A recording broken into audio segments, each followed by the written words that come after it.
ഒരു നടന് വേണ്ടി കരുതി വെച്ച റോളുകൾ പല കാരണങ്ങൾ കൊണ്ടും മറ്റു നടനെ വെച്ച് ചെയ്യിക്കാറുണ്ട് സംവിധായകർ.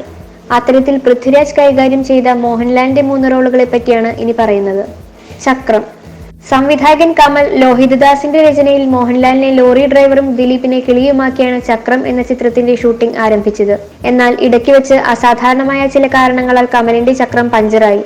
പിന്നീട് രചയിതാവായ ലോഹിതദാസ് സംവിധായകനായി മാറിയപ്പോൾ മോഹൻലാൽ, ദിലീപ് എന്നിവർക്ക് പകരം പൃഥ്വിരാജ്, വിജീഷ് കൂട്ടുകെട്ടിലായിരുന്നു ചക്രം പുനർനിർമ്മിച്ചത്. വെള്ളിത്തിര.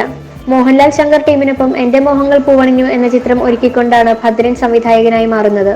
പിന്നീട് ഭദ്രൻ സംവിധാനം ചെയ്ത ഒട്ടുമിക്ക ചിത്രങ്ങളിലും മോഹൻലാലിന്റെ സാന്നിധ്യമുണ്ടായിരുന്നു. ഒളിമ്പ്യൻ അന്തോണിയാദം എന്ന ചിത്രത്തിന് മുൻപേ മോഹൻലാലിനെ നായകനാക്കി ഭദ്രൻ തയ്യാറാക്കിയ കഥയായിരുന്നു സ്വർണം. പക്ഷേ മോഹൻലാലിന് ആ കഥയിൽ വലിയ വിശ്വാസം വന്നില്ല. മോഹൻലാൽ സ്വർണം നിരസിച്ചപ്പോൾ പൃഥ്വിരാജിനെ നായകനാക്കി സ്വർണത്തിന്റെ കഥയിൽ ഉടച്ചുവാർക്കൽ നടത്തിക്കൊണ്ടായിരുന്നു ഭദ്രൻ വെള്ളിത്തിര ഒരുക്കിയത്. പിക്കറ്റ് 43.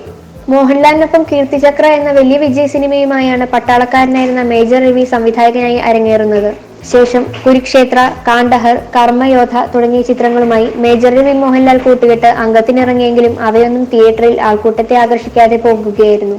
ഈ സമയത്ത് തന്നെയാണ് പിക്കറ്റ് 43യുടെ കഥ മേജർ രവി മോഹൻലാലിനോട് പറയുന്നത്. കഥ ഇഷ്ടമായ മോഹൻലാൽ മേജർ രവി ഉപദേശിച്ചു, തൽക്കാലം നിങ്ങൾ ഈ കഥ മറ്റൊരാളെ വെച്ച് ചെയ്യുക, കുറച്ചുനാൾ കഴിഞ്ഞ് മറ്റൊരു കഥയുമായി നമുക്ക് ഒന്നിക്കാം. മോഹൻലാൽ പിന്മാറിയപ്പോഴായിരുന്നു പിക്കറ്റ് 43യിൽ പകരക്കാരനായി പൃഥ്വിരാജ് വേഷമിട്ടത്.